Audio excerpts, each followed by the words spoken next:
Hello there. I am so glad you're here tonight. We have had the best and most fun week, and I have been, I've had two little boys who are so excited because they got a new brother, right? So we have been trying to be entertained, trying to make sure that everything happens that's supposed to happen with them, with me. Um, have other grandchildren that were doing activities, so we went to all their stuff. And the best part is that we played hotel roulette because I was I wasn't going to do housekeeping too. I'm such a terrible bebop. But no, seriously, Brittany is fantastic. Erin is taking care of her. Brody Lee is our newest addition, and he is fantastic too. We went over to go see them this morning, played with the other boys because they went home with mom and dad because you can't keep them away from that little brother. And it's so fun because it's been a long time since I got to do that. My running buddy moved to Charleston and had the audacity to get engaged and married. So I don't have anybody to run from hotel to hotel with anymore until this weekend. So I'm just going to say that I love being a bebop. It's so much fun. And I love coming home to my dogs too. So all my kids know that's true, okay? Because it is what it is. But I know that some people had asked me how Brittany was, and they're fine. They are all fine. Um, we found a new sushi place because who knew that all of my grandchildren like sushi? So we went and got bento boxes and hung out and were goofy, and then went and watched stupid stuff. They thought I liked it. And so now I'm going to vacay at home this week. And because boys go back to school, so I won't have anybody to play with. And Brittany is getting accustomed to the flow with Brody. And I will go so she can nap some because I like that. And so if I look like I could be investigated in the paranormal this week, there's a reason for that. But I just decided because I didn't schedule anyone for this week because we were supposed to be in the hospital today. And we were going to be doing just a rebroadcast. And I figured maybe you were tired of rebroadcasts, right? Because I've had to use a lot of them in the last couple of weeks, and I'm going to need some again. So I'm going to make some. Seriously, though, y'all always hear me talk about the places that I go, the things I investigate, and such as that. I've actually been on teams, I really have, and I enjoy that. Um, I I am more of a I don't think I'm a psychic. I'm intuitive. Sometimes it kicks over into psychic abilities depending on what's going on around me. I would probably be sleeping through a manifestation in my living room right now, but normally I'm very in tune. And I love investigating, but I have started not working with teams so much. I go and do my own investigations, and I have recently been to an investigation. I took my friend Carla Lee with me. For those of y'all that know the infamous Frank Lee, who is a fantastic investigator but doesn't really anymore as far as with clients, he is living life and doing other things, but he's a great investigator, great researcher. And so Carla is his bride, and we get along like two runaway thieves. So when I had a request to go do an investigation from Jeremy York, I said, well, sure, I'll go do that. And so Carla went with me, and it was such a great time. It was our first time working together. She's pretty much full blown psychic. And sometimes I am. But when we were on the way to the house, she said, well, there's a man there named David, and he was talking to me last night. I was like, okay, because I don't get information going in. I don't want to be pre-programmed or whatever. So we got to the house and we're walking around downstairs, and it was the most, oh my gosh, they're renovating. It's going to be the most beautiful house. It's made as a big C, basically. Well, if you count one, it could be an E, but it's beautiful. It's huge. It's very rural. And the people were having some issues with things happening in the house. And I will say, it's not demonic. It's nothing of that nature. But it was interesting because we're sitting there, we've got equipment running, we're sitting for an EVP session, and these wasps that were in the house were on the windows and they were just dropping dead. Never seen that before. So that was my introduction to this house. And Carla was just kind of like, that's a little weird. So, yeah, it is. So, but I'm absolutely certain. But the individual who was fixing this place up for a family member knew who David was. So that was interesting.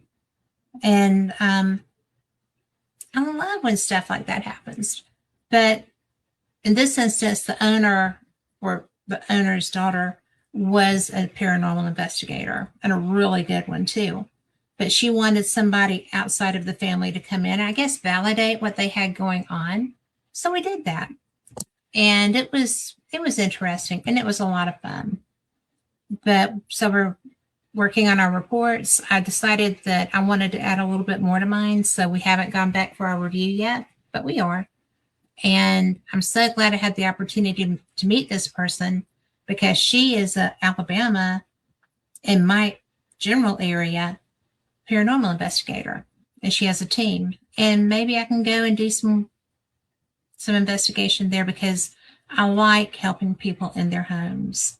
I do not like working with people who have kind of, a little bit of attitude about what's there that might be less than forthcoming, or looking for the negative. I'm real funny about who I investigate with, and I don't think this team or those people, I think this would be a good fit. So we'll find out. But you always hear me talk about the places I go, the things that I see or experience. You heard me with Mikey recently talking about investigations. You hear me all the time with Lori talking about things that we do. And, I get them to bring their own evidence. And I decided, because this was kind of spur of the moment to be doing this show tonight, I thought maybe you'd like to see some of the stuff that you've heard me talk about.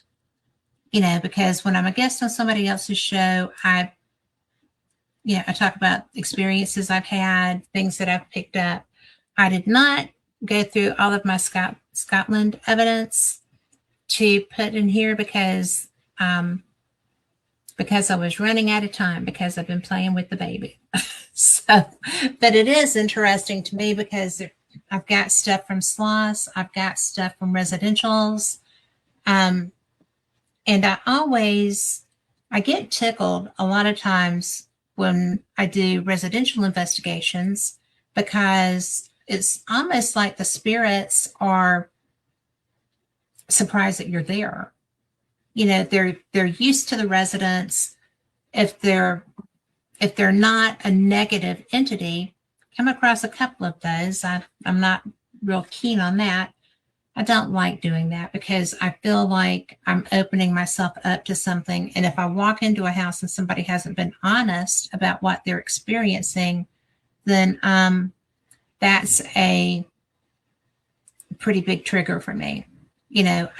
I would like to know what I'm walking into. If you feel like you have a negative entity, then you need to let your investigator know that, so that they can be prepared, or, they might need to do some sort of protection different from what they would do if they weren't anticipating that. And I usually try to get myself protected and centered for whatever I could run into, not just what somebody tells me is there. But if somebody says, well, I think there's something negative that could be going on, let me know.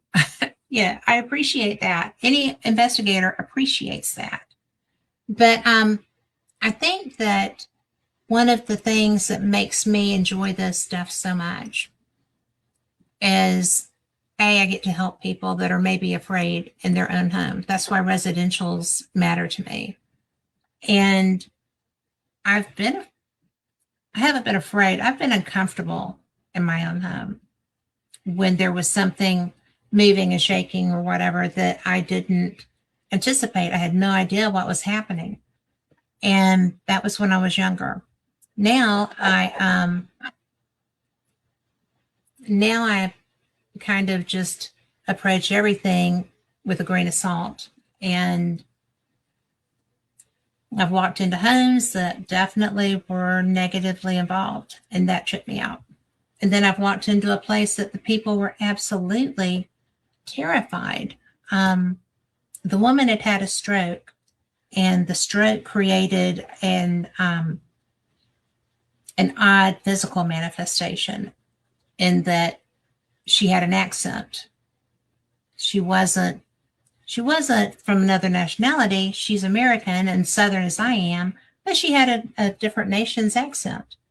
That was interesting. I did not know that was a thing. So I went and found my dad and asked about that. And he said, it's very unusual, but that does happen. And it's really cool when it does, because usually it's someplace they haven't been. And I think that this lady was concerned that maybe something inhuman was affecting her as a result of the stroke. And that's why she sounded like that, which is why I went to my dad, who was the director of a hospital and a PhD doctor, not a medical doctor, but had a lot of knowledge. So I went to my resource, I got the information, and I was able to tell her that this is a real thing. She was already under treatment, but I think that I got the strangest hair. Y'all are just going to have to live with me tonight, okay? But it's so interesting. I didn't even know that was a thing. And she thought that she was being possessed. She wasn't. She was charming. She was lovely. It is a real physical manifestation in the human brain. So I brought some audio files. I also brought the ones from Sloss that you're probably so tired of me talking about. But I brought it so that you could hear it. I got no glasses. I was late getting in here because life. So we're going to go to my videos. Maybe. Carl, what I'm looking for is the Jan. That's background. Where's that? There they are. That's Mikey. And of course, Mikey's files are still in here. We could always go look at those because, oh my God, y'all know how good they are. It's going to be the audio clips. There they go, sounds. And this is something that don't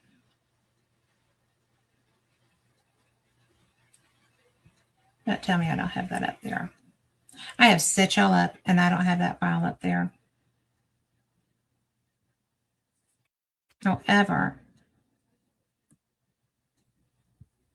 we're going to just look and see if we can't find that.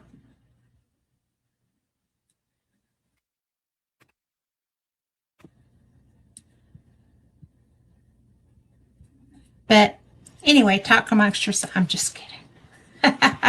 I'm just kidding. But I think it's interesting because I don't understand how things like that can happen, how your brain can actually do this shift, and all of a sudden you're just all over the place. You know, it's something that If I had that happen, I would be really been out of shape because I wouldn't know what to do with that. And now I cannot find that file, Carl. So, no. What file are you looking for? It is the one about Jan. Is it an audio file? It is. It's a video file. Duh. Maybe. I'm sorry. I'm sorry. I know. And I did put it up there. That's the video that I brought. My Is that goodness. I the told y'all I one? was tired. Is that the one that's called Is That Easier? Yes. That's in your Here we list. go. Guys, I'm so sorry. Like I said, I'm tired. Carl, will it still play? Yeah. Let me see if it'll work here. Okay. Alrighty. Thank you for saving me from myself. Let's 81 Manifest spot. 81. And then drop to what? So 77. Just said Jan. Hmm? It just said Jan. It's FM.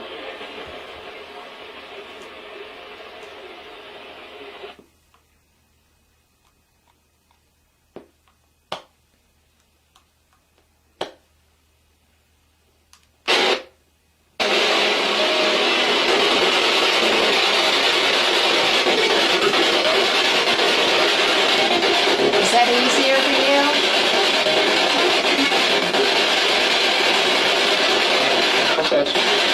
Sometimes.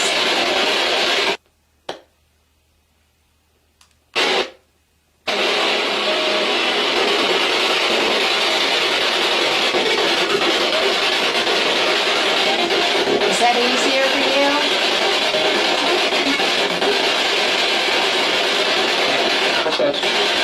Sometimes.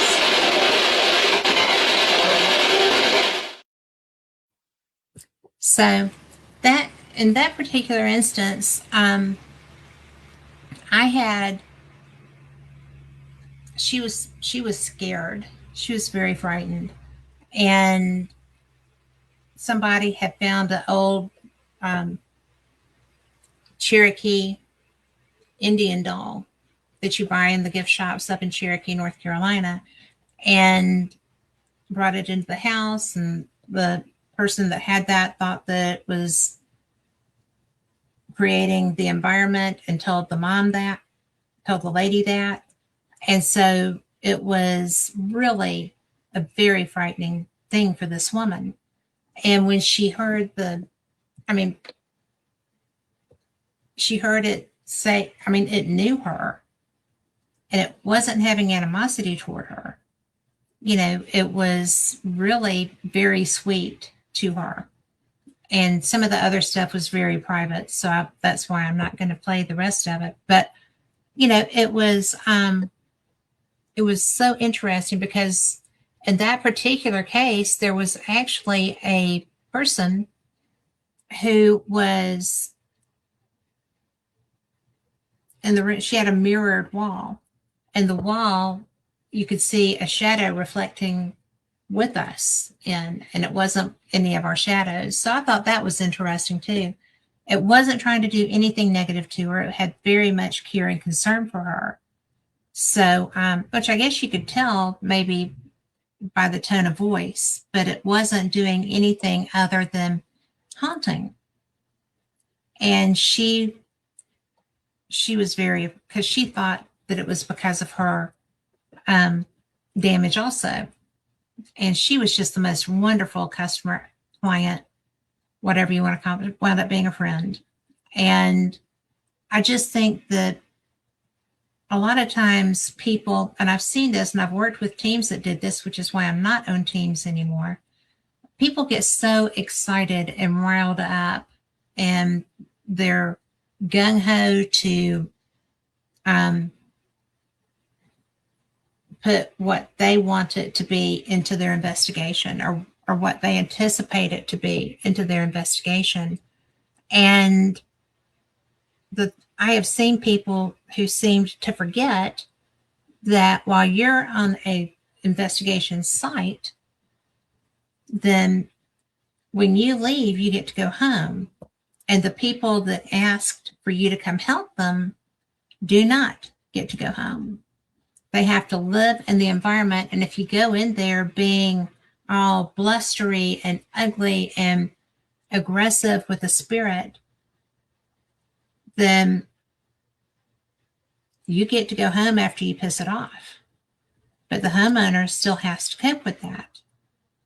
And I think that what started out as a benign haunting can evolve pretty quick if you're not doing your job right. So there's that. So, I've been very fortunate. I've gotten to investigate in so many places and go, to all kinds of public places. The interesting part to me about doing investigation is that I really like residential work. I think that it's important. I think that if I have gifts, then that's where I should be using them, or for people that need help. I've never charged anybody or accepted anything that they offered to do a residential investigation, and I won't. If I have been someplace that I thought was going to be an easy peasy investigation that wound up being a mental health issue.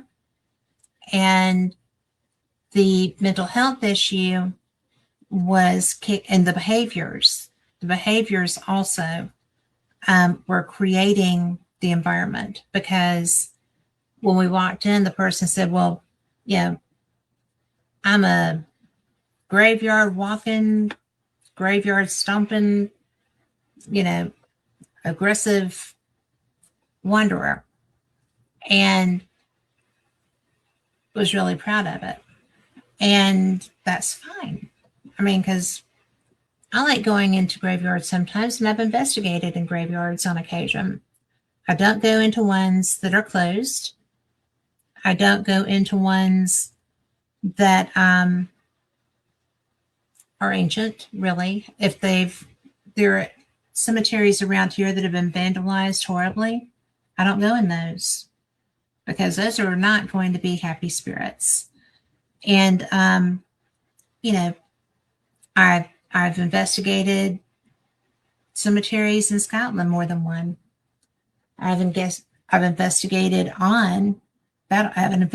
the battlefields. I have investigated in battlefields. Wasn't even really investigating. I was just kind of filming around me when I was in Gettysburg for my first time. And that was the place that I saw what I thought were rabbits that were not, and what I thought were trees that were not. And I will always appreciate so much the people who took me under their arm to go with them and just kind of hang out around Sachs Bridge, because that's a very active area. In fact, the last time I was in Gettysburg, I was just kind of hanging around there, and there were boot steps coming up. I had just kind of gotten off the main path and was just kind of, chilling. And there were boots coming up from the creek. I was so surprised, because nobody came up from the creek, just the boots. But, when I saw what I thought were the rabbits there, they were basically, lookouts. What do you call those, Carl, when somebody is kind of sneaking up through the grass to spy on what the other people are doing? They're lookouts, right? Or scouts. And I was just kind of so surprised. I was not nearly as surprised as I was when I saw the circle of trees over there and went to talk to somebody. And then when I turned back around, there were no trees. That got me. I was so very surprised. But I shouldn't have been, because my very first experience with Gettysburg was driving in, and thought there were reenactors. Looked away, looked down. There were no people there. So there's that. That was so cool. What a way for Gettysburg to welcome you, right? I liked it. But then, we've just had so many cool experiences. Culloden, if you're listening for the first time, I actually got injured psychically, I guess. On Rick McCollum calls it, I got shot. So, because that's what I told him. I was walking through Culloden and just talking to him, walking down the actual path. We weren't off the path. We were following all the rules, and I got shot in the stomach. And I was just like, what just happened? And it was a psychic injury. Not something you ever want to sign up for. Not going to lie. It was not fun.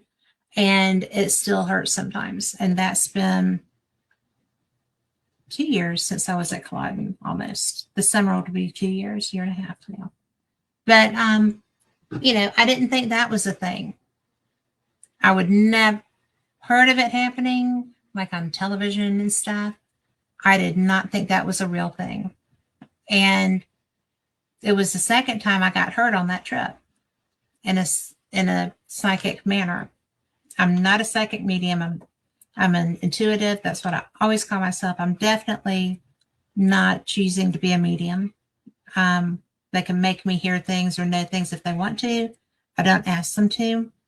But it's really so trippy to know that these things actually can happen. So I steer a little clear of battlefields now. But the other injury that I had in Scotland was in the Writers' Museum when I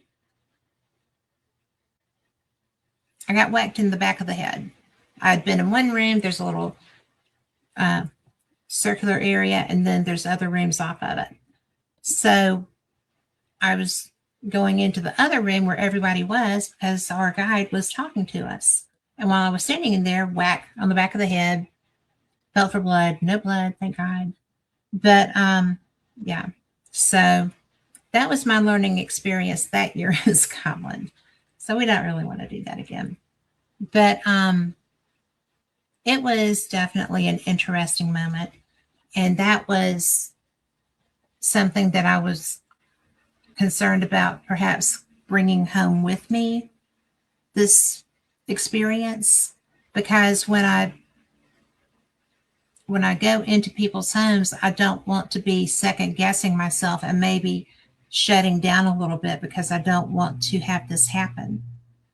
Because, I thought I was shielded, and apparently shields were not really that strong in this environment. So it was fun. Said no one ever. But the Culloden thing, I actually had to leave the battlefield. And our driver took us down, a little bit of ways, and we caught our breath and came back. So thanks to Rick McCollum for getting me out of there. But I think that one of my favorite places to go is Gettysburg. And I missed the Gettysburg Battlefield Bash because we had a family member sick and I had to cancel this year. I hope I go next year. But I just can't imagine, having lived through what happened from street to street, from door to door through Gettysburg. It wasn't just on the battlefields that people were dying, people were being shot. We all know about the Jenny Wade House. We all know about everything else through there. Every bit of Gettysburg and the surrounding area was a battlefield. So if you haven't been there, the Gettysburg Battlefield Bash would be a great time to go.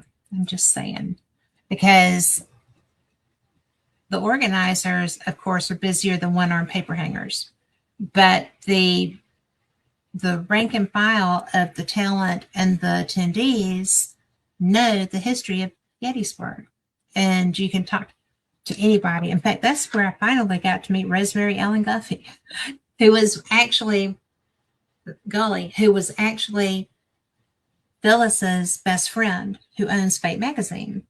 So it was such a treasure.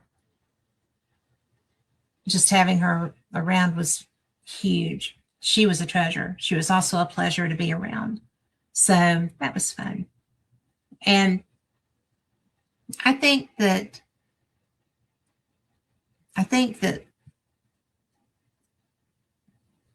we don't really treasure our histories here like they do there in Scotland. You know, I've been Confederate battlefields. I've been in Wars of Independence battlefields. I have experienced a lot of different things. There's a place called Stones River Battlefield that is near Nashville, and I like to go there too. I don't go to Chickamauga because I just haven't. I know that there's an awful lot of activity there. I can't tell you how many people have told me that they have seen soldiers marching through Chickamauga. They cross the highway that you have to go through it on. A lot of people live around Chickamauga Battlefield. And the former manager or whatever before Ronnie got Old South Pittsburgh, and yes, she did let it get to where you would be sick, probably investigating. I was there the night before it closed. Could not believe there was an event there with it in that shape. And I was so glad that it didn't go at auction the way it was supposed to go, and Ronnie actually got it. Ronnie Dees, you're a hero. I hope you feel better. I know that you weren't. And just, you know, I think that he's a hero. And he also has another hospital in Tennessee. I'm going to get the name wrong. I think it's Harrelson. If I'm wrong, don't shoot me. But Harriman Hospital in Harriman, Tennessee. So go there too, because he does good work with his facilities. I have never met a property owner except for Shelley Robertson who took something that was so unloved and uncared for and brought it back to better than it was. I think that Shelley has taken the old Paulding jail to being better than it was too. And I know Ronnie has, because I have worked volunteering in that hospital before he got it and after he got it. So there's that. And I actually, darn it, I should have put that in there. I got an EVP when I was up doing the first work day I went to there. And there was I was just working in the bathroom. We were coming out of the chapel area. If you haven't been to Old South Pittsburgh, why not go? It is so amazing. But I didn't even know this, but I was walking out and talking to some of the girls, and my report, because I always have a reporter running, which is why I have so much to go through. But a man says, well, that's all right. I'm like, well, good. I'm glad you like it. So anyway, that's one of the things that I love at South Pittsburgh Hospital.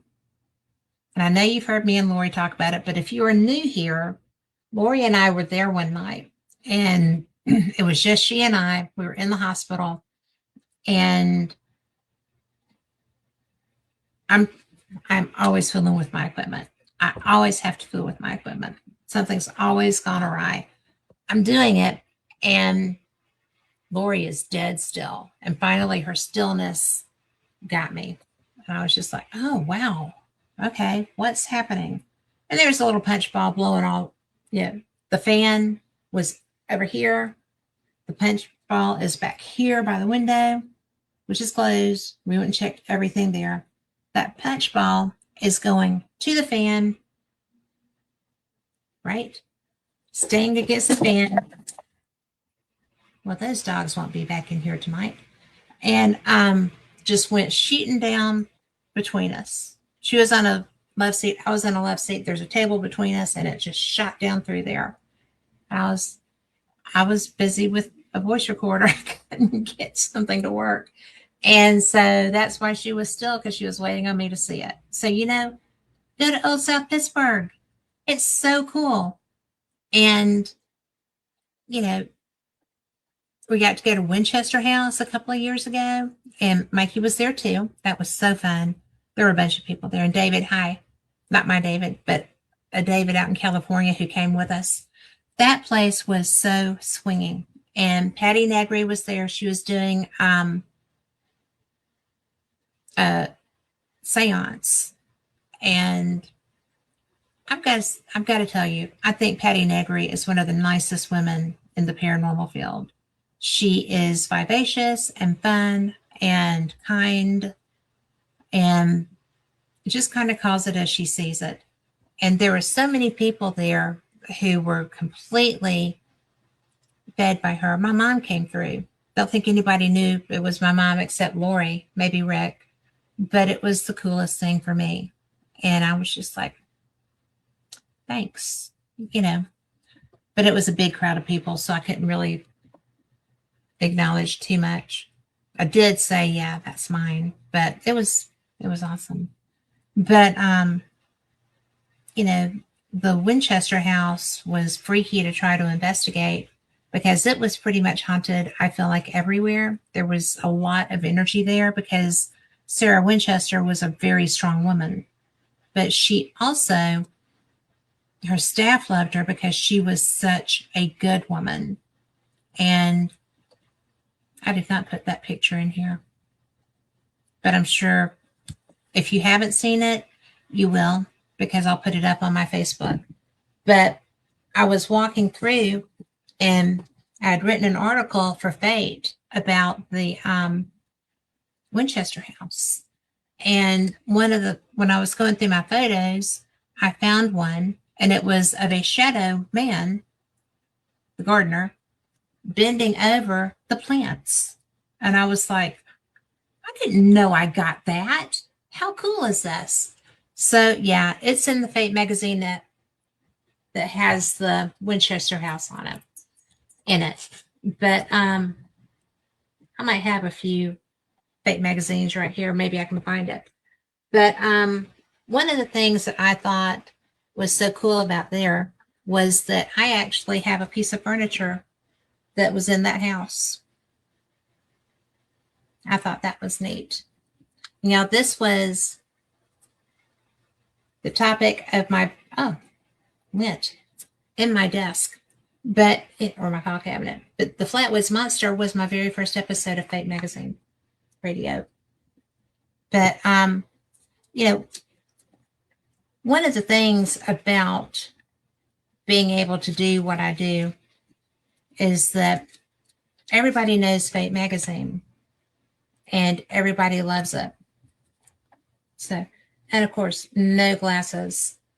But the interesting part of that is that I have gotten to talk to people who have been featured in Fate Magazine forever. Every time I go to a conference, there's someone there. I had Tony Rathman on a couple of weeks ago, and y'all know that he's in the Skinwalker one that I showed you.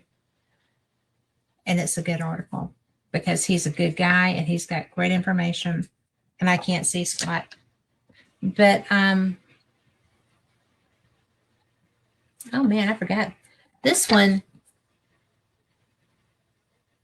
well, there we go. These lights get it. But isn't that cool? I just love our covers.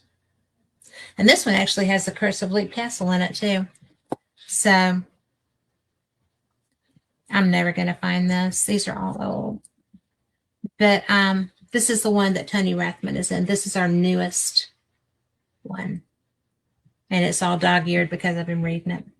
So I think that being so blessed to be representing Fate Magazine is my favorite thing that I've ever done in all of my work. because it's one of those things that everybody knows what it is just about. And if they don't know it, they've read it. If they haven't read it, they've seen it all over the place. And, it's just really one of my favorite jobs I've ever had, ever. And this would be so good if I could see. Oh, this is it. Hang on. I don't know what she was thinking, putting an article by me in the Angels magazine, right? So,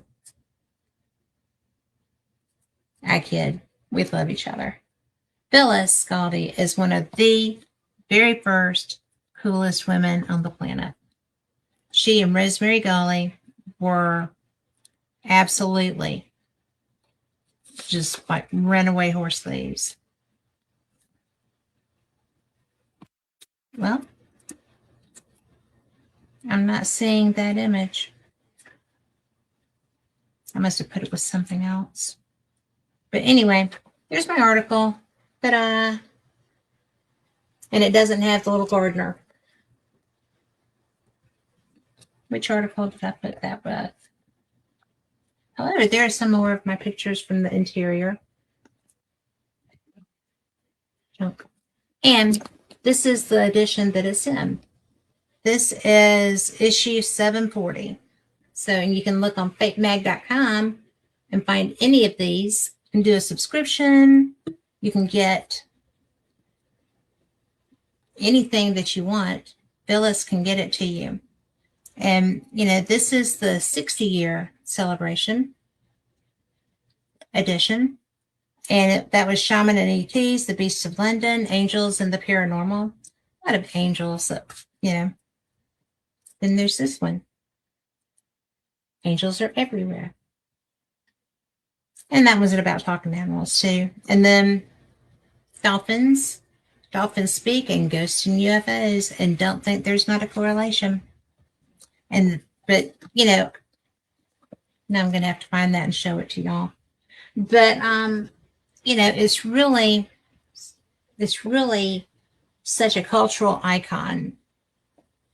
And Phyllis has investigated everywhere. She has been to every conference just about that there is. She and David were doing this centuries ago, because we're in a new century. But, it's just really one of the coolest things ever. It really is. And I wanted to go back. Y'all have heard me talk about my adventures at Sloss Furnace, if you've listened here at all.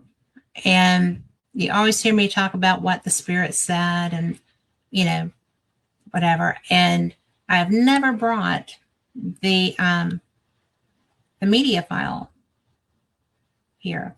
So I am looking now. There we go, sounds. This was, I was in Sloss Furnace in the boiler room by myself.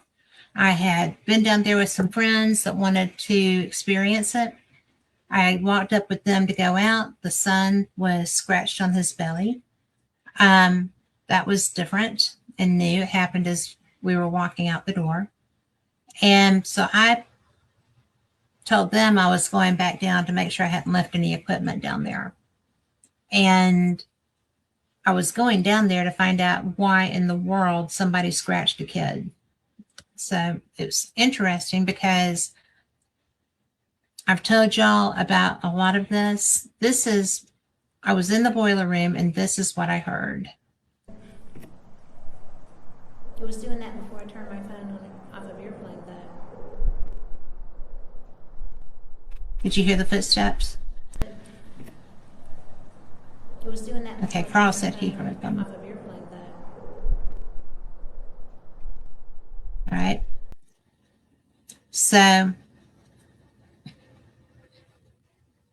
I went back down because I was already down. I went back to ask a question. Who are the men that people see at the top of the stairs?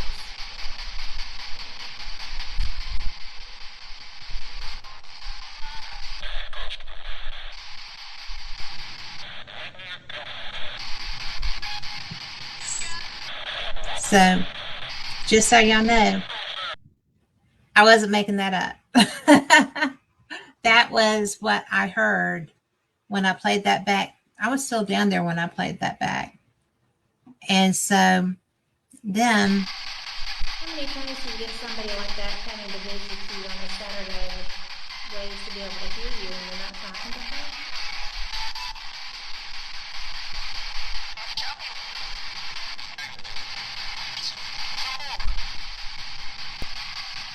How many times do you get somebody like that coming to visit you on a Saturday with ways to be able to hear you and you're not talking to her?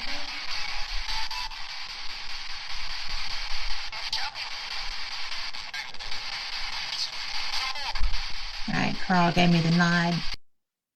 So that's one of those random things that if I am not on a client case or if something strong doesn't happen, I may not review my evidence right off the bat. If I'm traveling, if I'm doing whatever, if I did have a client experience, then I go to that area of my time period and find it to see if I can document what they were experiencing. I will listen to it at my leisure. Like if I'm traveling, I'll listen to it on the flights or whatever. But I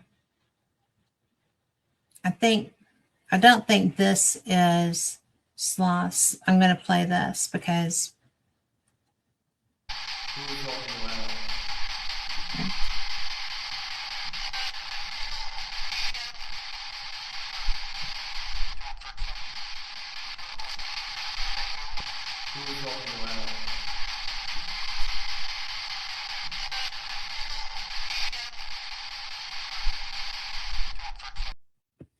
okay, I'm going to put my other earbud in if I can find it because yes, because this was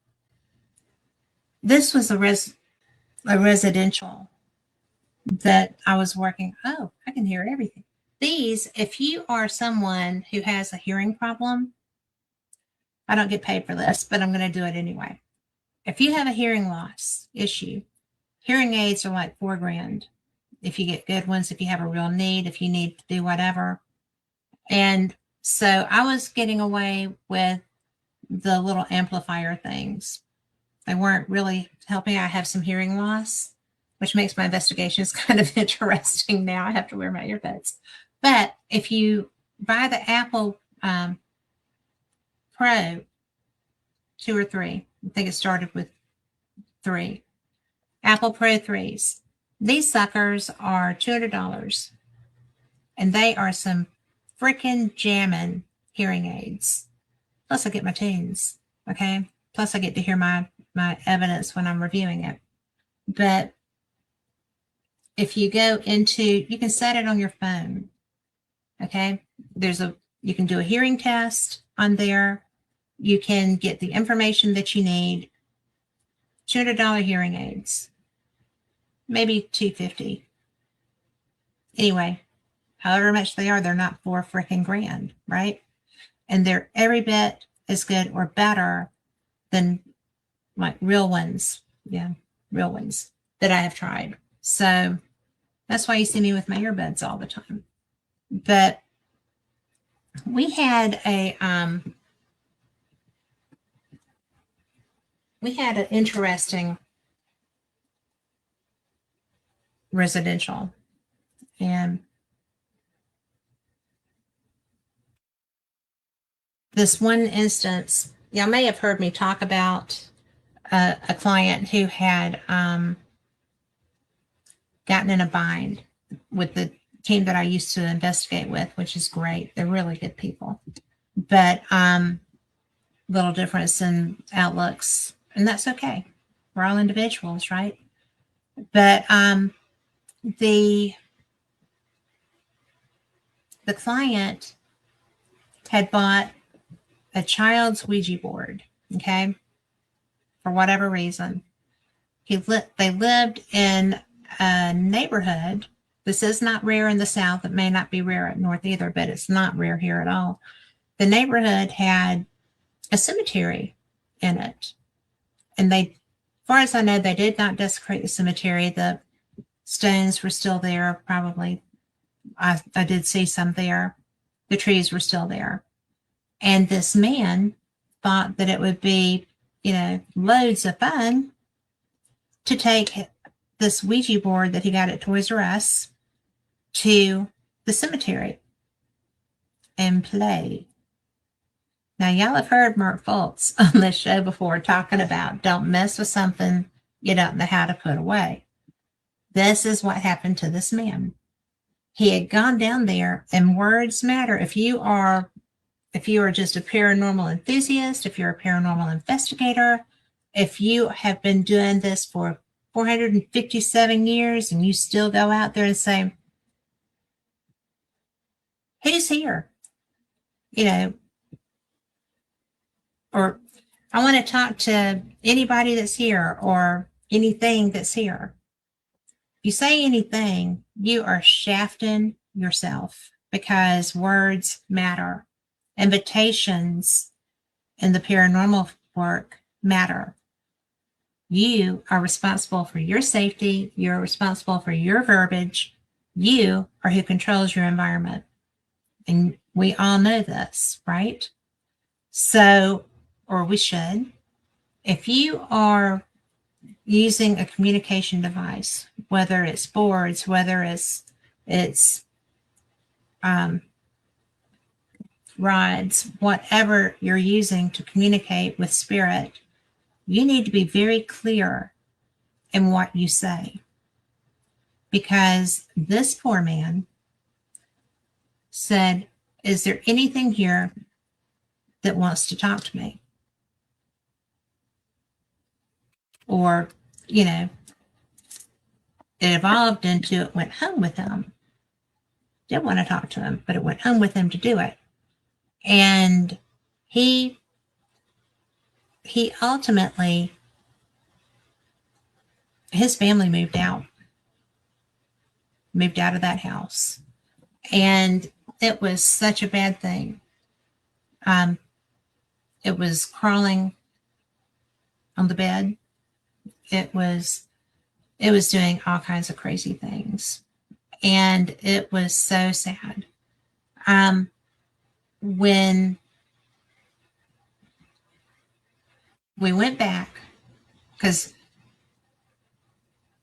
we were there, told the guy, okay, let's take this back to where you picked up this entity.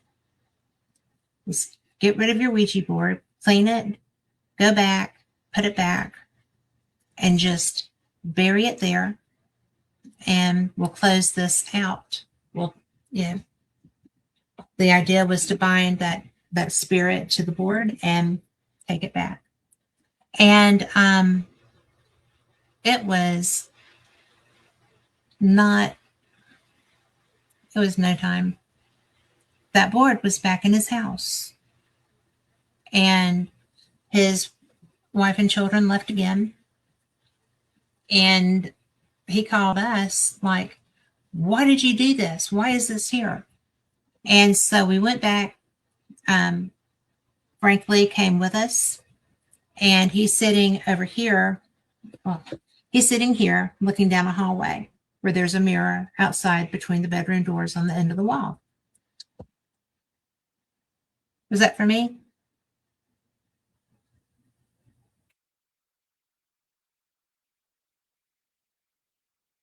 And am I okay?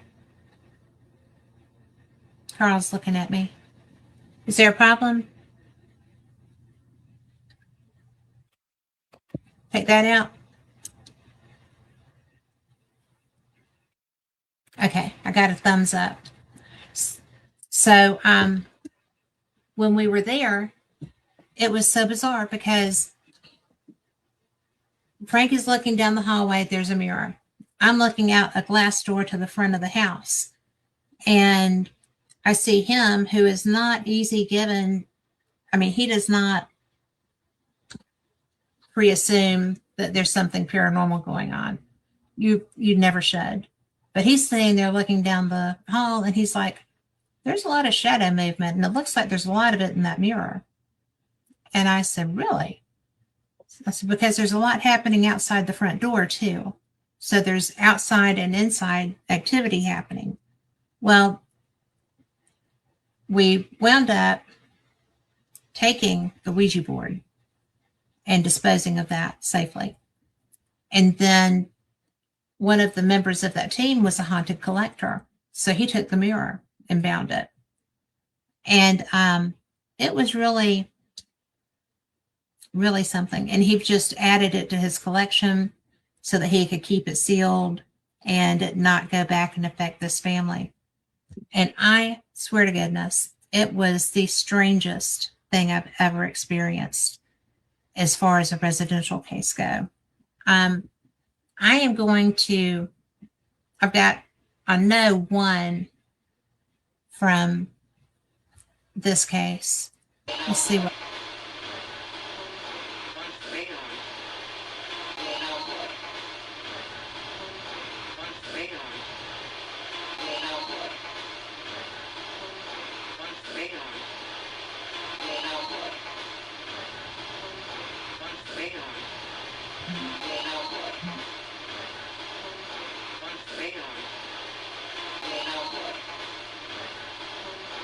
Now I can't understand it with that.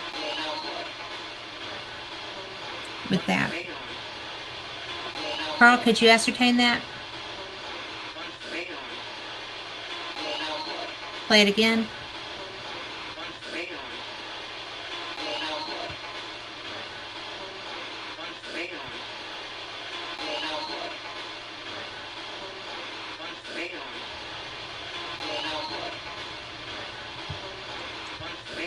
Okay, that is one of the investigators that says, hang on. And that is the voice that is making the other statement. And that is the same voice that we heard through everything. And because this was a residential case, I don't usually share a lot of residential information, certainly not stuff that could be really describing where it is and such as that. But that particular case was such a weird thing. That, hey Raymond, that I just was like, yeah, I'm not taking that home. So Kevin wound up taking it home. And Kevin is a hero. The whole thing about, I don't mind residentials because I like to be able to help people. A lot of times people won't let you help them because, like this man, he was very drawn to the activity that he was getting. He was, he missed it when it was gone, I think.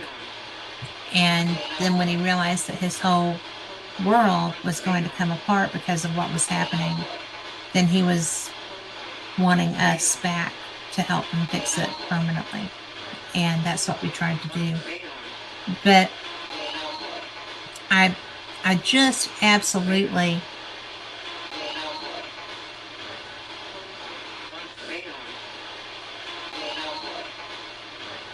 I'm looking at this file because I think this is from Sloss. I'm going to play this. How many times do you get somebody like that coming to visit you on a Saturday with ways to be able to hear you and you're not talking to them?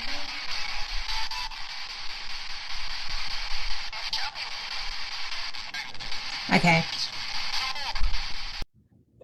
This place was so funny because same house, second time. While we were there, I had forgotten this.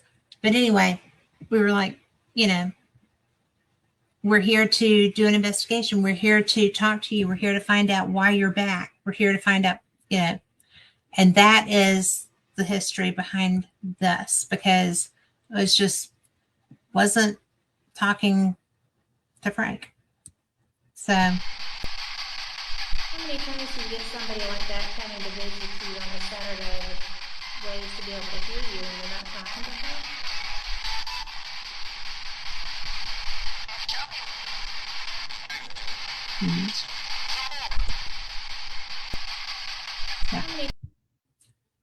And what's funny, that Yavol is on one of the Sloss recordings too, because it was so funny.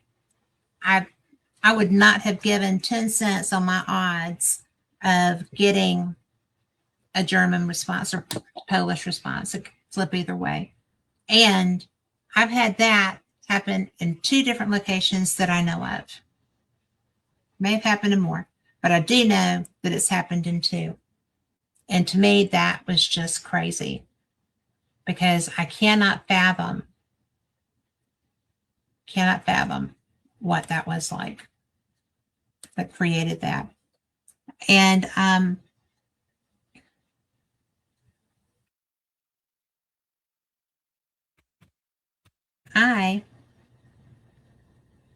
this is actually, we were at a residential, and there's other EVPs from there. I didn't add them in here really because I thought that these were going to take longer than they have. But this one instance, you're always asking, well, who am I talking to? What's your name? What are you doing? Pertinent things. And there were 3 women investigating this house. There was one woman, homeowner, and that's not true. One man was there with us. But we were there, we were investigating. This individual, the homeowner, had children, and we didn't know that there was a little girl, okay, that was in the house, a walking around size little girl. So the gentleman that was with us is a doll collector. So he's very open-minded. He's very great with his spirit dolls. He is a great person, great human. So we were doing the investigation, and I see him go incredibly still. I mean, just like froze. And I was watching him because I was worried because I think, oh, something physical must be going on. And I realized he's looking down the hall. And I'm like, what? And he was like, is there a child here? Besides the baby that she had with her. Is there a child here? And I'm like, there's not supposed to be. And I looked over at the woman. She said, well, I put her down to go to bed. So the doll collector had a 2-year-old little girl coming out of her room and coming down the hallway. And it wasn't funny at the time, but the fact that he thought that a spirited doll could be the possible answer to this, or a baby ghost. And there are baby ghosts, don't get me wrong, but it was such an interesting moment. This house was really it was an individual that was creating the haunting. I feel like it was a living individual that was creating the haunting. And so when we're asking who it is, this is what we got.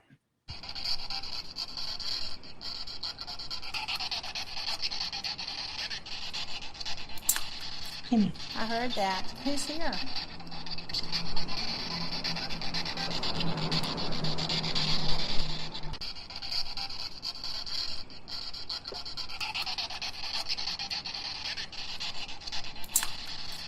I heard that. Who's here?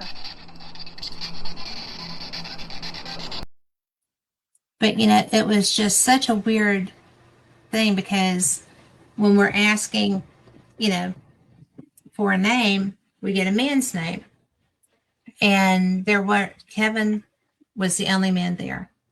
So that was fun. And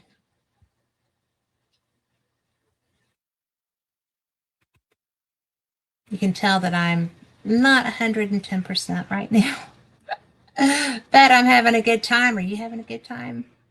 Carl's having all the fun back there. But I've got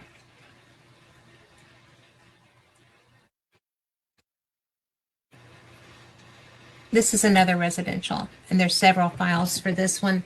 This was, this house was on a road that had a lot of accidents. And it was in the area where my sister lived.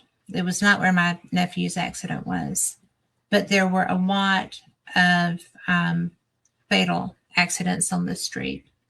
And it's a beautiful area. It's such a nice road, but there's a pretty good curve. And if you're not an experienced driver or you're in a hurry, things can happen because of the pitch and degrees and things of that nature. And I don't have these in any particular order. It's just really a cool bunch of stuff that we got. Let me see what this one is.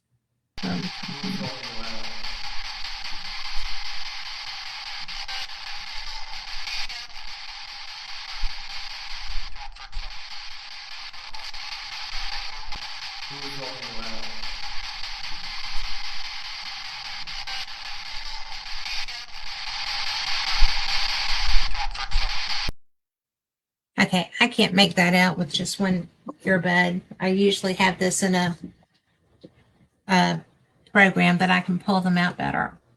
So sorry about that. If you got it, let me know. But oh,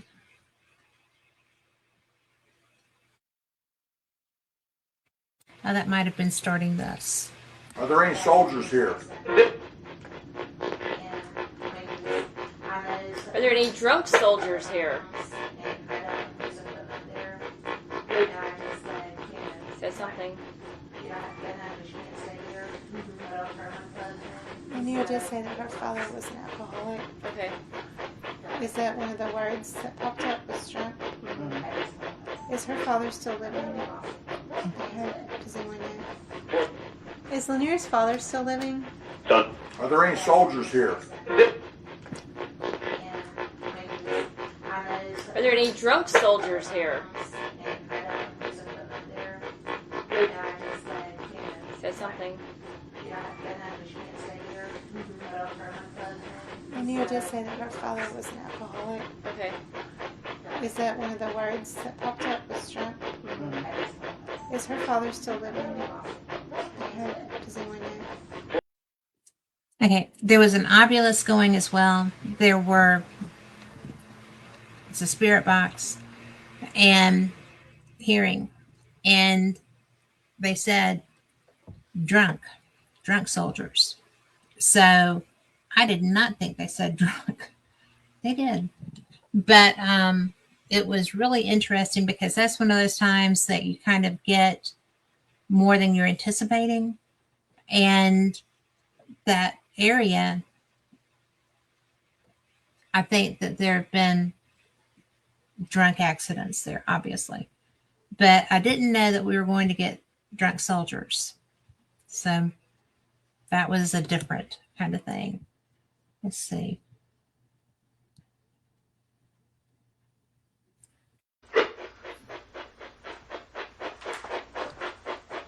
Where do you feel the chills on your arm? As soon as she picked it up, it started going away.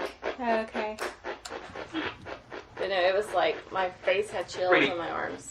So pretty. Thank you.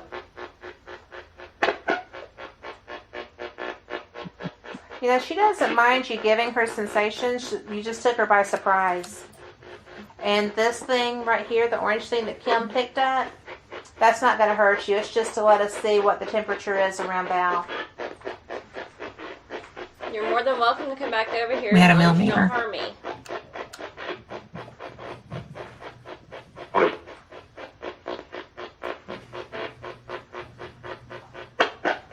Is there any difference on my left elbow? Other left. 84, Other left. 81, 82. So yeah, there's like a 4 degree or 2 degree difference. Between my elbows? Uh-huh. Yeah, because something's holding my left elbow. That's wild. I love that tool so you can see that. Who's standing next to Kat? We were using new equipment.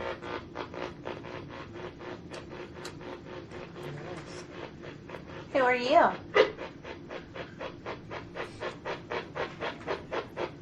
Is it really? That's so cool. You. Are you Ed?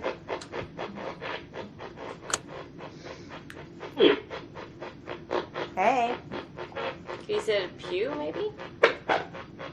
Instead of you?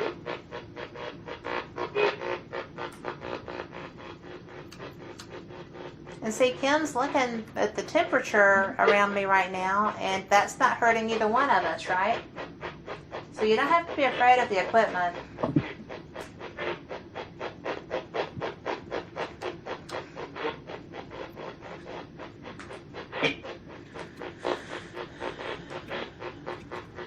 That was Kevin sighing.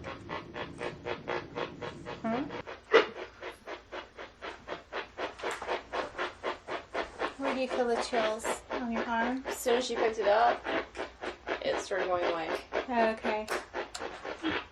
But no, it was like my face had chills on my arms. So pretty. Thank you. You know, she doesn't mind you giving her sensations. You just took her by surprise. And this thing right here, the orange thing that Kim picked up, that's not going to hurt you. It's just to let us see what the temperature is around Val. You're more than welcome to come back over here as long as you don't harm me.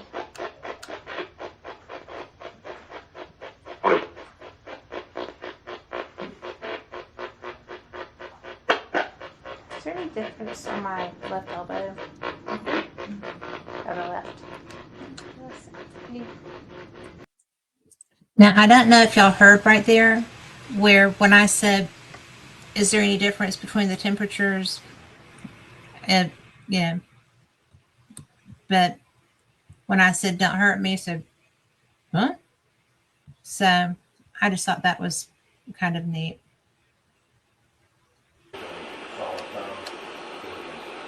What happened? That's weird. It works. Happy Valentine's. But she said, that's kind of weird. It said it makes it worse, right? That was bizarre. Because it works. It went totally quiet. And I need a few things. Like totally quiet. And the first thing it says when it came back was, it works.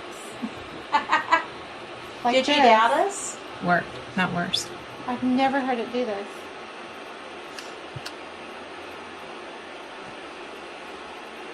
Hit the board. Happy and healthy. We don't use boards. For $9. Everyone buy us. So how What happened?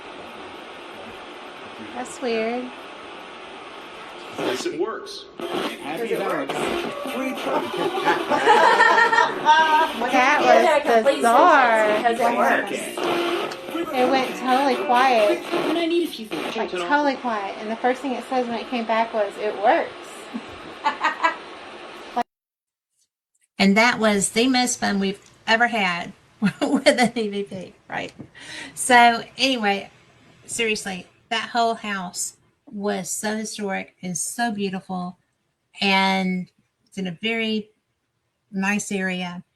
And when we finished that investigation and brought the evidence back to them, they moved.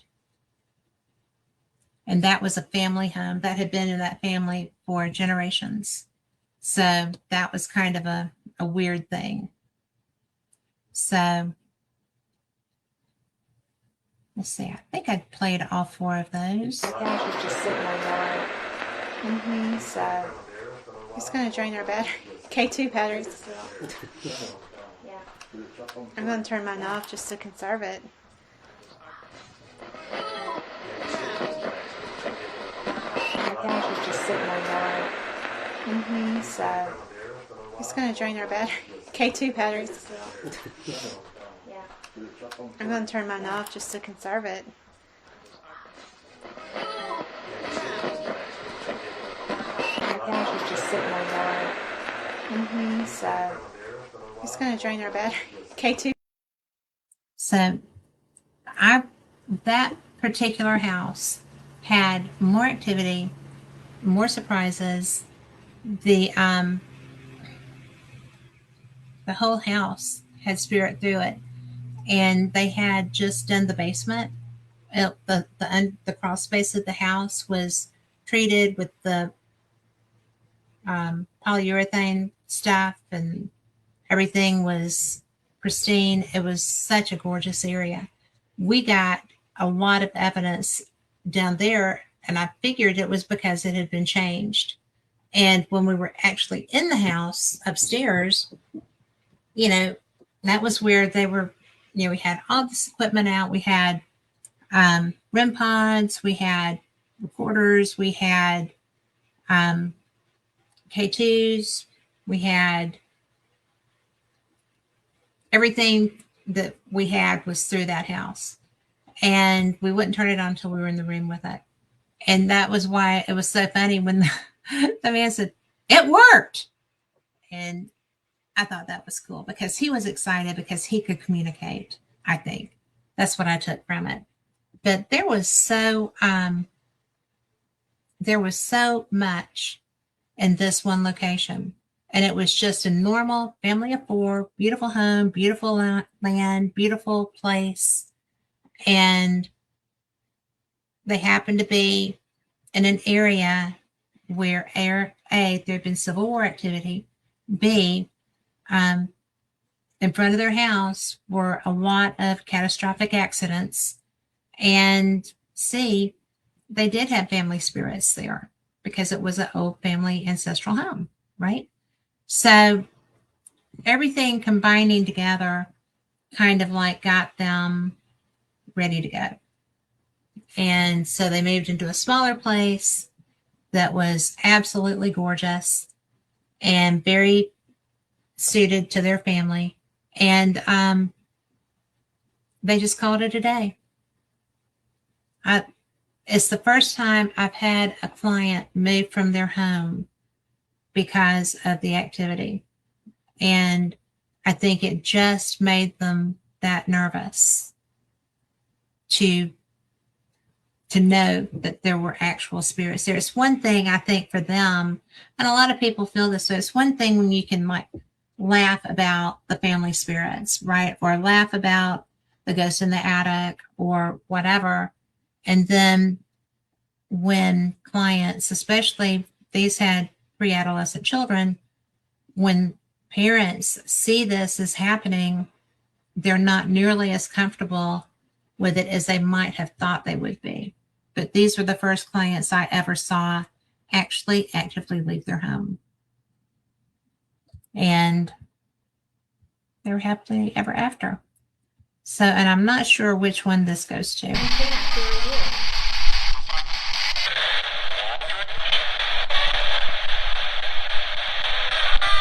hear that, Tom?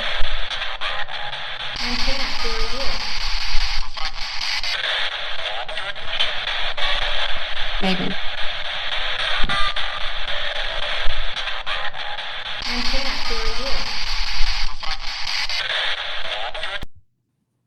And I couldn't tell the second voice after mine. I mean, me, I'm Kat, who are you?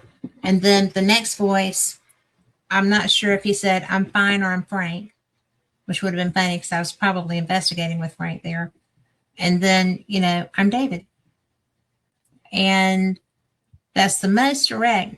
No beating around the bush, no yin and yang, whatever. Just, this is who I am. I thought that was cool.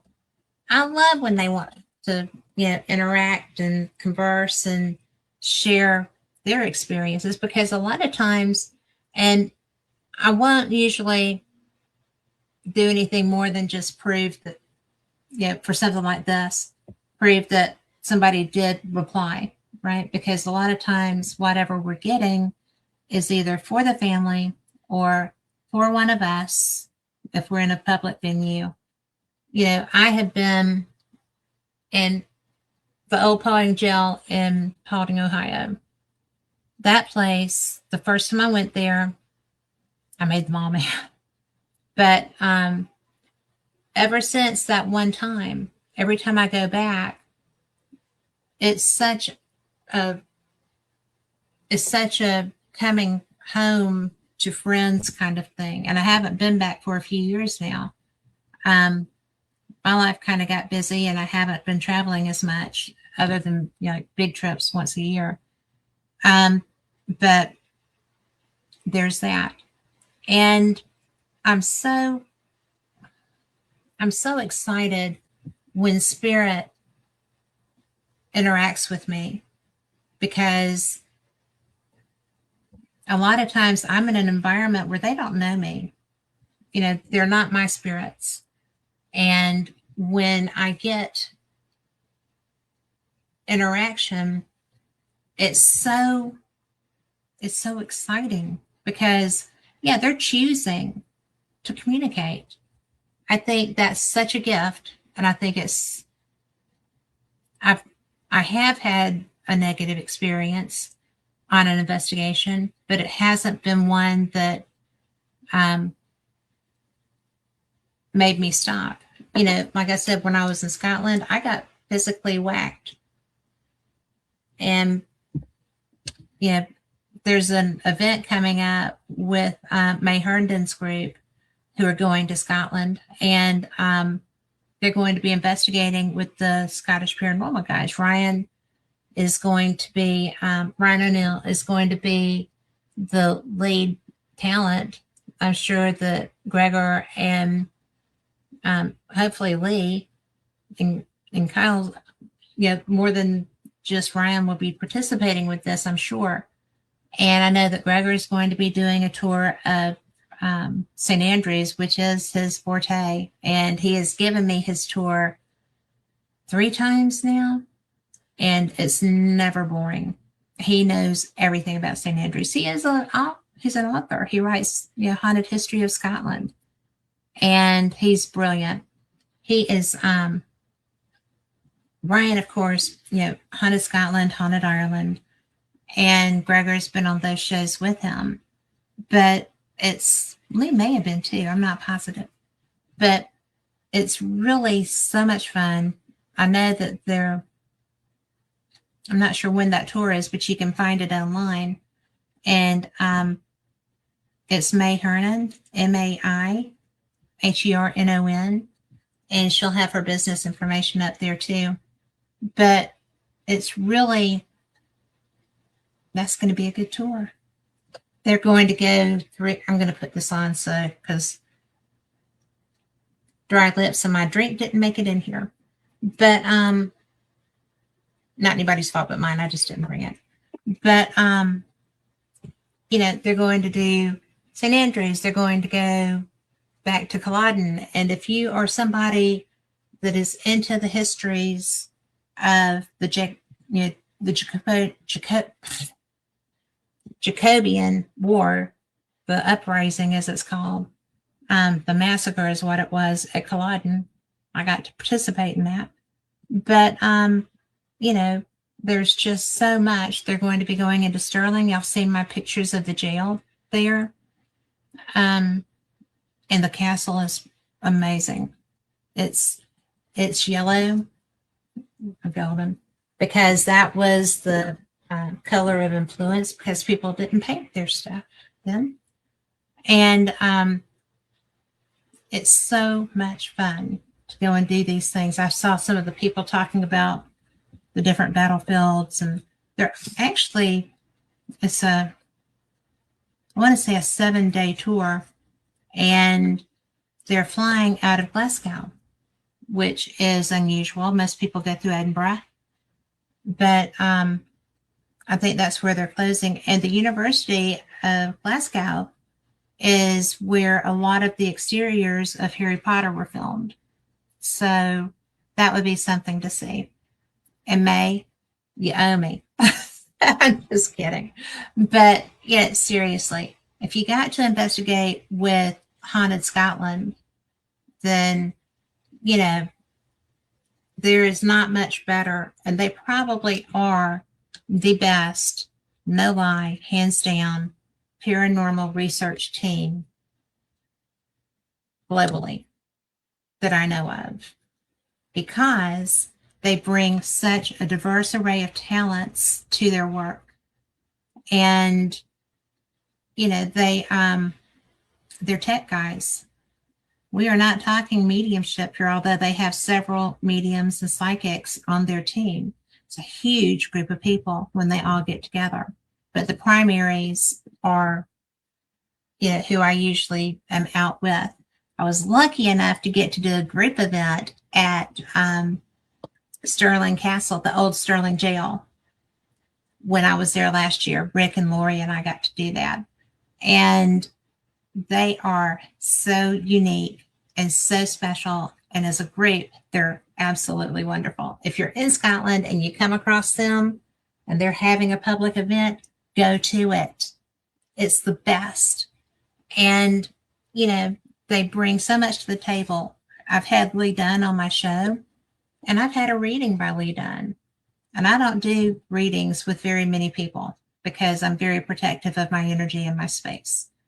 But I trust him. I've investigated with him. We have been at, you know, Temple in Scotland, which was the original Templars temple. And I've gotten to spend not nearly enough time with all of these guys, but if you get a chance to, you should grab it and growl. It's so much fun with them. And, you know, the shows are good too, but there's a location that has been closed that we couldn't get into when we were there last year that's going to be included on this tour. And I know that some of my friends, Gina, have already been talking this up with their friends about going. And, you know, they don't know how special it is that they're going to get to go to Torroway Castle. So that, to me, would be the selling point for this tour. And they're excited about the battlefields. So there's that. But, you know, it's going to be so special. And I think that one of my favorite things about my travels is all the people I get to meet. And doing my show, I've got Raymond Treeblood in here in the chat, and he's going to be coming on with me soon. He's actually very interesting. I think you're going to enjoy him so much. It's such a gift to be able to meet people like this. And then I've got Carl, who is right back there behind me.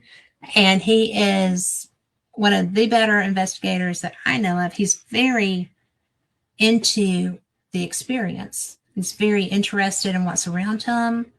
And I have not investigated with him, but I know friends who have, and they love him. And I love him because he saves my bacon all the time. So he really does. And he's a good human and a good investigator. So that's a good combination. But yeah, I'm going to take a look right quick because I was downloading like crazy. And I wanted to go back because I thought I had a couple of more things here that I wanted to share with you. So I'm going to just take a quick peek. And oh my goodness. No glasses. Okay. I am going to add a couple of these. So, you know, one of the things that I have the most time for is getting to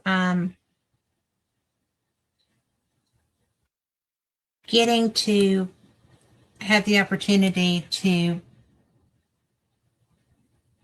listen to spirits. You know, we all do it. We're all interested. We're all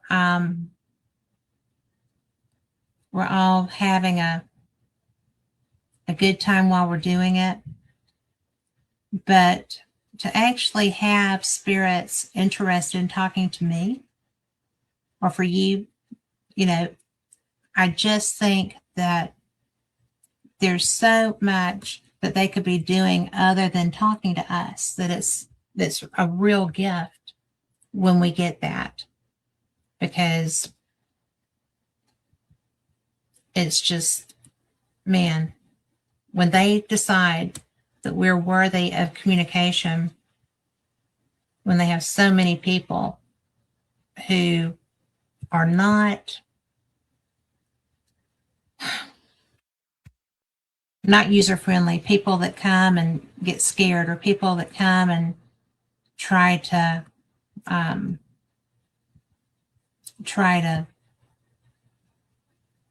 get them, take them away from where they are, take them away from what they know, or banish them.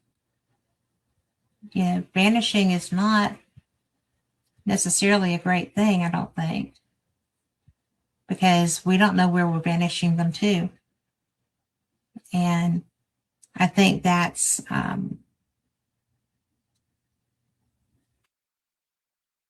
one of the things that we just don't know. And I think that's why I get bent out of shape when people are like, oh, they're demons, or we have to bind them. And I've been in a case where I did have to bind something, and that was trippy. And I didn't really know what it was, but I was told that I needed to do that. And so I didn't know how to do it.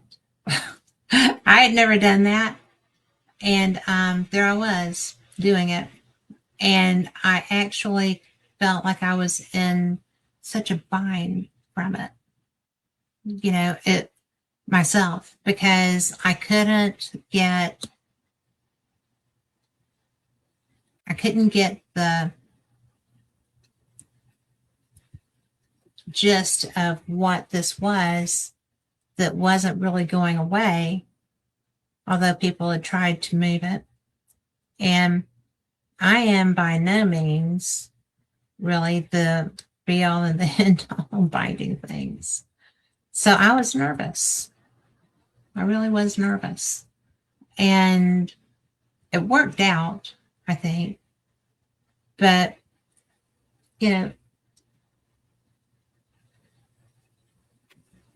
when I tried to bind it, I had no idea what I was doing. I got direction from one of my co-investigators who had all gone off and left me there. It was really interesting. But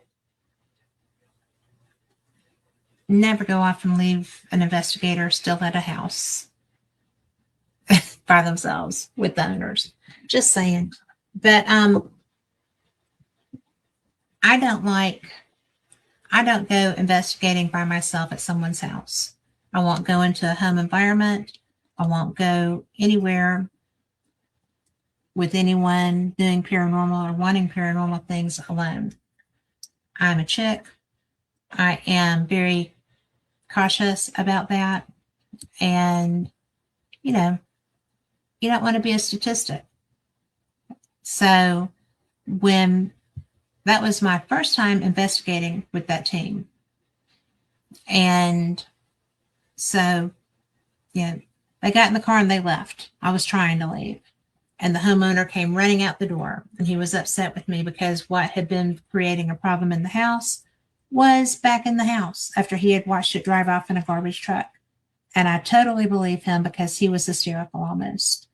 And I was just kind of like, I don't know why that's there. And he put it in my car. He said, you are taking it with you. And so I was just like, I don't think I am, sir. And so he wouldn't take it back. And I had a cell phone, but I was in a no zone, and I'm calling and I'm like, I don't know what to do with this. I'm not taking it home, but I don't know what to do with this because he's put it in my car. Is whatever was attached to it, does it have to stay attached, right? And so one of the people were like, well, you just need to bind the spirit to that item and then throw that item into water. I'm in my car. I don't know how to do a binding spell. And because like I said, this was my first time investigating with the team ever. So it was just like, oh my. So I did what was instructed. I found a body of water. I am so anti-litter. I do not litter. I'm not a litter bug. I had that beat in my head. The Indian cried, everything. So I'm on the side of the road with this toy with this spirit bound to it. And the person giving me directions said, now throw it over into the water. It's like, nope, can't do that. And they were like, well, it's either that or you take it home with you. But binding it and throwing it in the water would help it find its way to a peaceful resolution, ostensibly. So I chucked that baby out the window into the creek, river. And as I'm pulling away, there's this dude that wasn't there walking back toward me, like walking back toward where it came from.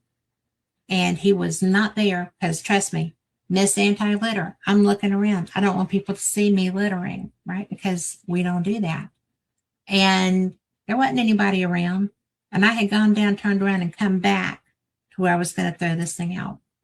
And if you heard this story before, I apologize, but it is the God's own truth. Because the dude was in, Black Panther jeans with a red plaid jacket, cap pulled down over his head. He was not there when I drove down that, turned around and came back on the other side of that median and turned around to come back and throw that back. I mean, seriously. So was that the spirit that was attached to that item going back where he came from? I don't know. But I do know, I will always believe that that was definitely a spirit. And I do think that was the spirit that was, so I didn't slow down. I was so concerned because I thought, what if I have completely screwed this up? And this guy's going to be wandering around not knowing where he is for the rest of eternity. So, listen to people that tell you stuff, but do your own thinking. And I did. I mean, I couldn't take it home. I didn't want to just leave it for somebody else to get. So there's that. Man, that was trippy. And if you have ever had an experience with a binding like that, I would love to know about it. I really would love to know about it. Because I just can't imagine anybody else having quite that problem. And I've got, I've got this one that I think I've played it again already. Carl, did I play Heard Anything? I did? Okay. Well, then we're not going to worry about that. But anyway, I'm really excited because I'm going to be out of the country. I'm leaving the 31st and I'm coming back the 7th. So that's going to be 2 weeks. I'm going to try to line up a guest host, and that will be a surprise because he doesn't know he's getting asked yet. But I think that you're going to be happy with how that works out. And I've never been where I'm going, so I'm pretty excited about that. And there's some ruins that I hope to come across that I'm looking forward to. And it's really funny because I'm going to a Parrot Head event, music event, and with a lot of trap music musicians, trap rock artists, and a bunch of friends. So I'm going to be out of the country again. And another friend who actually moved there, they bought They got out of the country and are very happy that they did. They worked to get everything going. They had a farm. She went to nursing school, got everything set up to be able to be like the village nurse where they moved to. They bought a business and moved out of the country because he was uncomfortable with what he was hearing. He worked for the government and he didn't want to be here anymore. So they live in paradise with their family. They have raised their youngest, who is absolutely a brilliant young woman, and all of their kids are great. And so I'm going to get to see them for the first time since they moved away from the country. That's going to be cool. And, you know, I've never been where I'm going. I'm going to South America and, or the continent. So I'm really looking forward to it. And trust me when I say if my husband was watching those travel warnings, I was too. But, you know, he was nervous with me going to Scotland. So he's a very protective husband. And I'm glad because we all need that, right? And I do not know, I do not know what I'm going to do for the second week. I may be home in time to do my show. We'll have to see, you know, if I'm flying American, not Delta. I've never, not since I worked corporately, did I fly anybody but Delta. So, well, Southwest. I did Southwest. I won so many points because they were having a Macarena contest. I got points. So we're killing time waiting in Las Vegas because we always fly Las Vegas because David likes that, you know, Southwest to Vegas. But it was fun. But I am so excited. I hope y'all have fun too, because we had snow at our beach today.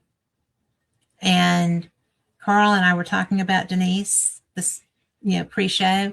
Denise Pridemore is one of my dear friends. She is one of the nicest women on the planet. But she moved down to the beach without me. Can you believe that? So I don't blame her. She lived up in the snow areas. So she went where she got more snow today. But it's fun because it doesn't last there. And she can look out at the white sand and have pretend snow all she wants to. But, you know, we were laughing because last year when it snowed down there, it was a lot of snow. And I got down there. I drove down from Birmingham. And I had, what was it, Carl, 4 inches on my deck when I got to the top of the stairs. And I was so, I don't know what to do with that. I did not know what to do with that. I'm sitting there going, this is going to ruin my deck planks. Oh my gosh.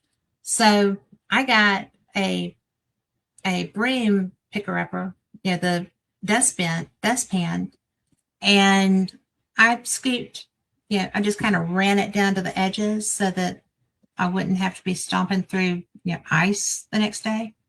And that thing broke my dustpan. That stuff is heavy. I guess Carl knows that, but I didn't know that.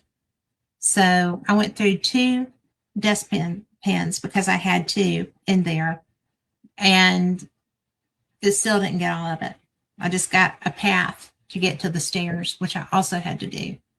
And I thought, there is something wrong with me coming to the beach and having to shovel snow. I do not know what to say about this. So Denise was pretty excited, and they weren't going to get a whole lot, I don't think. I know that my cousin up about halfway between here and there was moving snow today. So it's crazy, man. Crazy. Global warming. Where is it? We need some. We are cold here. And one of my friends says, well, this is global warming. I was like, I don't think so. I'm not a denier. Don't get all twisted up. But, you know, me being in the teens is not a normal thing. And my summers are just about the way they're supposed to be. But the winters are what are different. So I don't know what to say about that. But Raymond, do you have any questions in there? No, he will. He is so excited to be coming on, and I'm excited to have him. And if you don't know who he is, I suggest you find him on Facebook because he is so fun. He is one of those people that you just don't know what he's going to say next. He puts out would you call that a newsletter, Carl? Raymond? Because I'm not sure how I would classify that. I think it would be. It's an information sheet. And it's something that is very different for me. I'm learning as I go with him. And I love that. I love learning because sometimes you don't know how much you didn't know till you start reading and listening to other people. I think that's one of my favorite things about doing this radio program. You know, I've done paranormal experience for, I guess, going into my 11th year now, or finishing my 11th year, one of the two. And Denise could tell you, Denise knows every day for everything any of us have ever done. She's so good at that. I am so bad at that. I blame it on the ADHD. But, you know, it really is interesting because since I've done paranormal experience forever, I've done Fate for going into my 6th year. And the things that I learned, Fate magazine has been in publication since 1947. And the first edition was on UFOs. Since then, everything has been covered. It's so interesting. I mean, well, I'll put those back up. Probably should have done that. So, this is oh my gosh. If you run into Rick McCollum, you need to ask him about Leap Castle. But this is The Curse of Leap Castle, and then Rip Van Winkle, Alien Abductions. And I just think that is so much fun. Sure do wish I could see this stuff. Right? But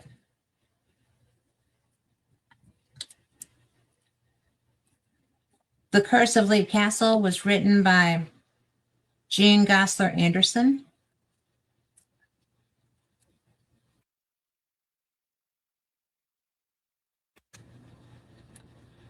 Simon and the Skull Seances. Now, that was written by Robert Schock, PhD, who is no longer with us. But, you know, when I started hearing about the skull experiments and things of that nature, I didn't know what to expect. And I'm going to tell you, go research that because some of that is so bizarre. And it's just worth looking into, truly. And Micah Hanks, do y'all know who Micah Hanks is? If not, you should, because this is him. And he is such a good author. He has written a great series of books. He is one of the most eclectic people I know. He is fun to read. He is fun to listen to. I've hosted him a time or two. I should do that again. I love him to pieces. He is such a good guest. He's such a knowledgeable human. So we'll see about getting Micah back for you too. But it is one of my joys to see friends in Fate magazine. You know, I never know. I never know when I am. And I do want to talk about something. I want to talk about Eric von Daniken, because, you know, he passed away. And one of the things that really,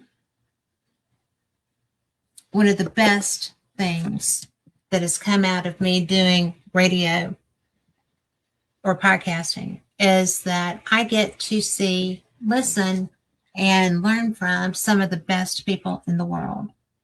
Eric von Daniken is, I don't want to say by far my favorite, but he is my favorite. I got to see him 3 times in one summer. And he was wicked and charming and intelligent and such a good sharer of experiences. He was somebody that his work ethic to be 17 was amazing. He was 17 years old. He had grown up in this little town of Switzerland, which is also where Giorgio Tsoukalos grew up. That's where that connection came from. But when Eric was young and in school, he found out through one of his educators, one of the priests, turned him on to the library, and he found the Book of Enoch and shared it with. They had a copy of the Book of Enoch in that library, and he turned Eric onto that. So Eric is learning all these things and seeing, understanding and grasping it. So when he turns 17, he starts working as a waiter. He works long enough to get travel money. And he goes, did he start in Paracas? I think he did. But he would go and adventure. And then he would come back when he ran out of money and work until he had enough money for his next escapade. And he went to Egypt. He was in the base of the Great Pyramid. He is who I learned about there being a table, which is kind of a bath, in the base of the pyramid that you can empty it out, and by the next morning it's full again with fresh water. And that is because the Nile did not always run where it is now. Nobody moved the pyramids, the river moved, because the Mississippi moves all the time, right? That's not unusual. But when he was talking about this, I was just like, you did not. That is so cool. And, it was just, that wasn't my favorite story, but it was one of them. And they went to the Queen's Pyramid, and there was a draft. They were trying to figure out how to get in and what was in there and everything. It was the coolest story. So then, oh my word, he went to Paracas. He saw the Nazca lines from the air when airplanes were new, pretty much, relatively new. And he saw the Nazca lines intact. He had pictures. I mean, he went to, where was that? He went everywhere. He went everywhere. I mean, he went to Tetuan, where the H blocks are. I mean, he was, of course, now he knows everything that he didn't already know. Or that's my belief. I think that when we die, we get the answers to all of our questions. Or we get to go find them for ourselves, which I would be okay with too. But, to be able to sit and listen to this man talk about all this stuff, I could sit at his knee for years just listening, because he would never run out of experiences, right? So I think that I was so well gifted to be able to spend time listening to him. And I'm so thankful I had that opportunity. And I do know that a lot of my friends are missing him very much. And I'm just so glad that through his writing, through the insight of Kevin Burns, who was the producer of Ancient Aliens, creator of Ancient Aliens. I think that it's pretty cool. And, I was only doing paranormal experience for a couple of years when I applied for credentials to the very first Alien Con, which is the Ancient Aliens Convention. And I got approved. I was a nobody. and they brought me in. And I was stunned. And I found the executive producer, Susan, and I said, thank you so much for letting me be here. This matters to me so much. And she was like, well, you're welcome. We're just glad you're here. We like what you do. They knew what I did. I mean, really?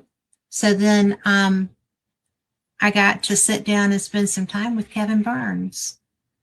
And one-on-one, face-to-face, just chilling at a table.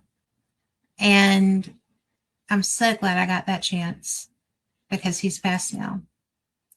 And, you know, he, Eric, other people who I know have gone on, they have the answers. I firmly believe that we get the answers to the things that bother us so when we cross. And I'm so, how blessed am I, right? I mean, I have gotten to spend time, I've gotten to break bread with all these people. You know, I became friends with a gentleman named Mark D'Antonio, who is probably the best astronomer I know. And he is actually going to be at Eureka Springs if you want to go this year, because it's the Eureka Springs UFO conference. That's where I actually met him. I went because my friend Chase Klotsky was speaking that year. It's the first time. And I was credentialed for there, and there's no way I was missing Chase. So I went, and that's where I got to meet friends. Oh my gosh. I'm so lucky. But Mark D'Antonio is cool. You would like him. And he's on Ancient Aliens a lot too. So keep your eyes peeled for him. But we are out of time, and I can't believe it's gone this fast. I hope you enjoyed some of this evidence that I was sharing with you. I find it fascinating. Anytime a spirit shares with me, I am so appreciative because I have such curiosity. That's why I do the things that I do. And I know that you do too. So be blessed. Thank you so much for being here. And, you know, this was a little scattered. It's a lot of information, but I hope you enjoyed it. And take care. And I'll see you Wednesday. Same cat time, same cat channel. Good night.